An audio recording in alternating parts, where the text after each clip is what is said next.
لالا چرا ناراحت هستی؟ پول، خانه، موتر، همه چیز داری؟ نه او تو نیست. غریبترین بچه این شهر منم. چرا؟ چون که مادر ندارم. سلطان غرم. خدایا یک دوست دختری مقبول خو نصیب ما بکن. 5 وقت نمازت میخوانم، روزه‌ت میگیرم، زکاتت میتم. اگر ایرم نمیکنی همین دوست دخترای رفیقای من خو ازشم جدا کو. نامم الیاس، عشقم الله، دینم انسانیت.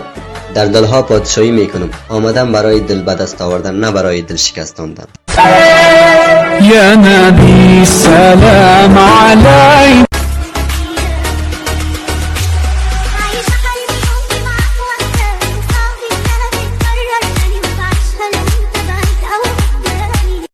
پیش از مردن آخرین خواهشی چیست؟ من میخوایم یک بار همراه مادرم گپ بزنم.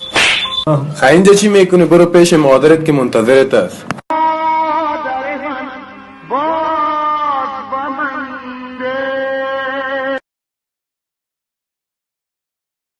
بیادر تو چرا همیشه جنرال رازق میگی؟ او خو پشتون بود، تو تاجیک هستی. جنرال رازق قهرمانی بود که نه پشتون میگفت، نه تاجیک، نه ترکمن، نه هزاره، فقط افغان میگفت. قلب هر افغانی واقعی را باز کو ببین جنرال رازق هنوزم زنده است. ساچو تا حالا عاشق شدی؟ دیوانه هنوزم هستم. هنوزم دیوونه ترین عاشق این شهرم. من واسه داشتن باز چرا جنگ داری شما؟ این پشتون است. یا تاجیک ده. یا این ترس و کامپرسی را پس نماده و یکدیگر خود را دوست داشته و همراهی کنیم. شما افغان هستید؟ نه شوی مادرت است. چی شده لالا؟ چرا پریشان هستی؟ چی کم بود داری؟ من از دار دنیا فقط پدرم را کم دارم و بس.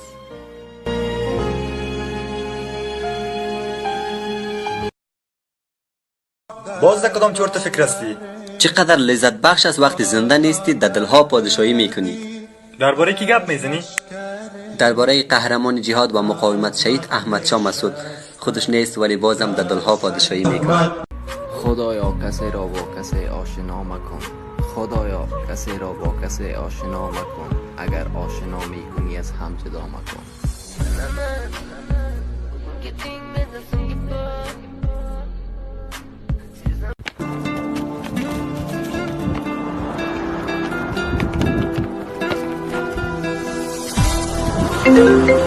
ببخشید من دیگه نمیتونم